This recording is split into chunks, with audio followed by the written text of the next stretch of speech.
Good morning guys, yan. Welcome sa ating channel. Yan, nag-convert tayo ngayon ng cylinder block sa Suzuki GD. Yan, convert natin tong cylinder block na ito ng Smash 115. Yan. Sukat na sukat dito sa Suzuki GD 110. Yan. Tapos di nabali yung kanyang chain guide. Ayan. Itong sa GD natin. Tapos ang binili natin na guide ay itong pang Rider J, no?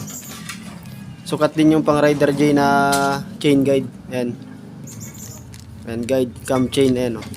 Sukat na sukat din dito. Ayan, pang Rider J, pag halimbawa ay kayo ay wala kayong makita na pang GD, ay di convert nyo dito sa ano, ikabit nyo yung pang Rider J. Ayan, sukat naman yung pang Rider J dito. Tsaka yung mga pang Smash Shogun, ayan, sukat sila, pare-parehas lang. So ayan guys, hanggang dito lang yung ating video. Salamat sa inyong panonood. Bye bye.